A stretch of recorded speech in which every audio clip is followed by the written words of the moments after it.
ఈ భారతదేశంలో ఏ ప్రభుత్వాలకు లేదు.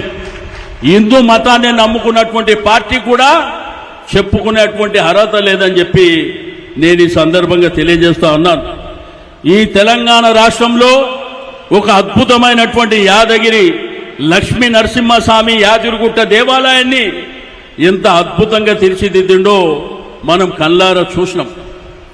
ఇదే కాకుండా రంజాన్ కానివ్వండి, క్రిస్మస్ కానివ్వండి, మరి తోఫా గిఫ్టులు ఇచ్చి అందరూ సంబంధ వర్గాలు సంతోషంగా ఉండాలని.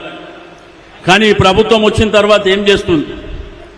మాట్లాడితే ఇల్లు కూలగొట్టే కార్యక్రమం తప్ప ఎక్కడన్నా ఇల్లు కట్టే కార్యక్రమం ఎక్కడన్నా చూసిండ్రా మీరు? ఈ అంబర్పేటలో ఒక ఇల్లన్నా కట్టినరా? ఏ ప్రాంతంలోనే ఏమన్నా అభివృద్ధి కార్యక్రమాలు జరిగినాయా? జరగలే. ఒక బతుకమ్మ కుంట చేసి ఇక ఇదే ప్రపంచం అని చెప్పి మనకు చూపిస్తారు. కేటీఆర్ గారు అటువంటి బతుకమ్మ కుంటలు 1400 కట్టినప్పుడు ఇంత పబ్లిసిటీ ఎప్పుడు చేసుకోలే.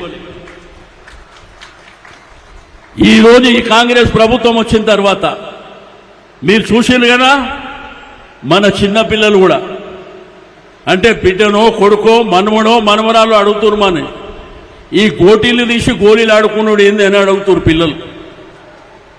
ఈ పేగులు తీసి మెడలు వేసుకోవాలనేది ఏం భాష అని అడుగుతున్నారు.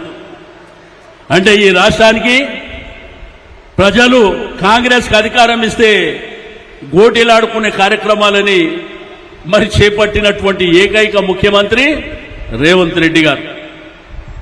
కానీ ఈరోజు ప్రజలకు కావాల్సింది అది కాదు కదా.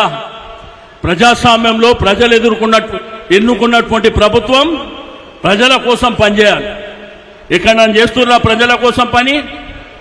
కరెంటు వస్తుందా మంచిగా? తాగడానికి నీళ్లు మంచిగా వస్తున్నాయా? మరి మనం 10 ఏళ్లలో అద్భుతాలు చేస్తాం కదా. మరి ఏం రోగం పుట్టింది ఈ ప్రభుత్వానికి?